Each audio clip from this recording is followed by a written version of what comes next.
Okay, in this video I'm going to fire up the D-Link MovieNite streaming media player for the very first time. Now this device is similar to a Roku device in that it allows you to stream media such as Netflix to your television set. This device was $48 at Walmart. So I'm going to plug it in for the very first time and let's see what happens.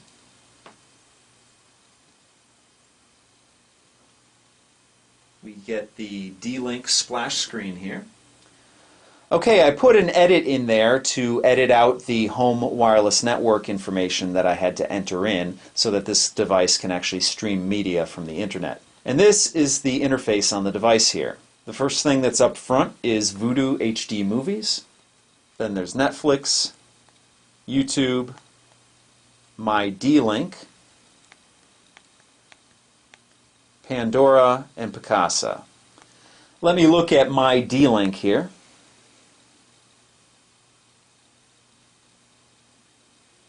Okay, My D-Link apparently is a feature from D-Link where you can actually monitor your house when you're not at your house. So basically you set up cameras around your house and you're able to stream the camera feed to wherever you're at. And I think it works with iOS and probably Android devices. I don't have My D-Link and I probably am not going to get it, so let's back out of this and let's check the YouTube interface on this device.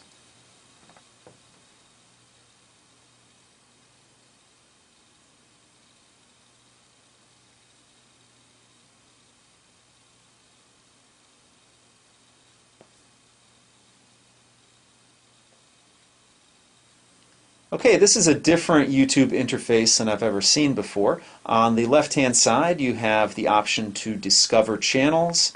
You can do a search.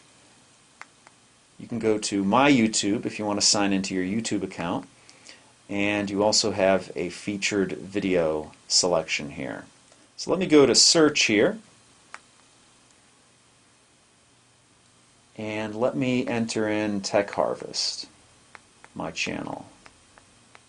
Now, I don't know if you're noticing this, but the alphabet over there is in alphabetical order. It's not like a QWERTY keyboard on the left-hand side of the screen there. But when you actually click on a letter, it gives you recommendations around that letter that are probably letters that commonly follow the letter that you just picked. So in other words, it gives me a cross there. My last letter was H. And as you would expect, G would be to the left of it, but no, in this recommendation here, A is to the left of it, N is to the top of it, and O is to the bottom of it. So those are probably common letters that follow H. So that's a nice little feature, cutting down on the time where you actually have to do a hunt and peck on an on-screen keyboard like this, instead of having an actual keyboard. So let me finish typing out my Tech Harvest here.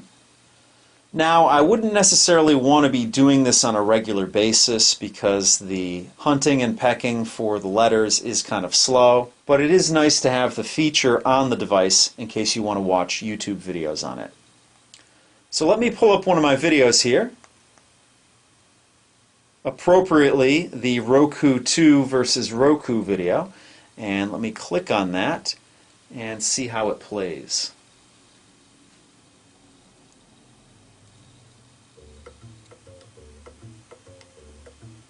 There we go, that's the actual Roku device and the Roku 2 device. That's a video I did. If you want to check it out, check out my channel. So as you can see there, let me pause it. As you can see, the movement is very fluid, which is nice to see, and it's pretty nice and clear. So let me hit the home button on the remote, which is right here. And let's check out the Netflix interface.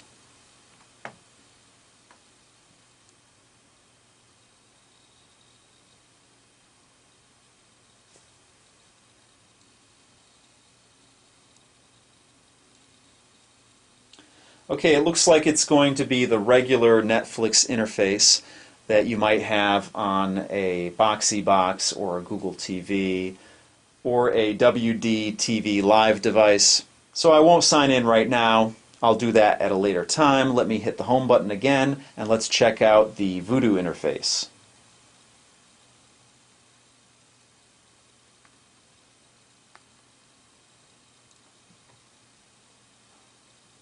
Okay, looks like the typical Voodoo interface that you would find on a whole host of streaming devices.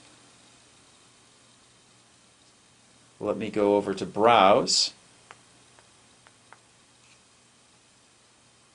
And here is the full selection of Voodoo titles that you can rent or purchase. Let me hit the home button again.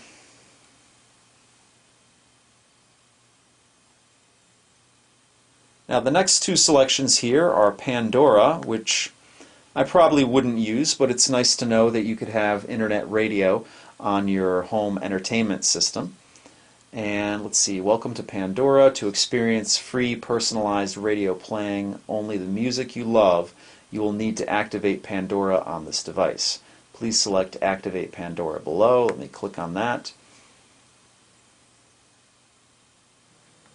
Okay, I didn't have a Pandora account, so I'll save that for another time. Let me go over to Picasa here.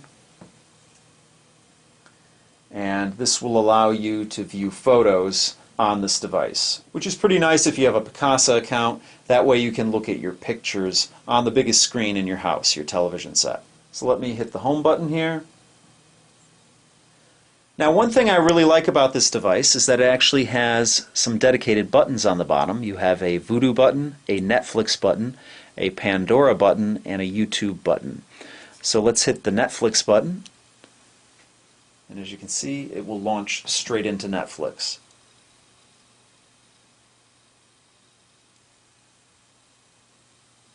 Now from Netflix, I'm going to hit the Voodoo button, and it should jump straight into Voodoo.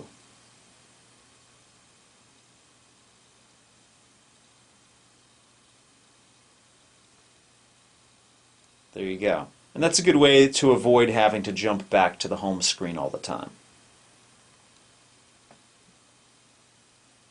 I could do the same thing with YouTube and Pandora, but I think you get the idea. Let me hit the home button again. So that's the D-Link MovieNite streaming media player. As you can see, it doesn't give you as many options as a Roku device. It's about $2 less expensive than a Roku, but a Roku does offer you many more options as far as channels and apps that you can use on the device. But if you're just looking for a Netflix streamer that you can actually rent movies or buy movies on through Vudu, and maybe watch a couple of YouTube videos, this might be a great option for you.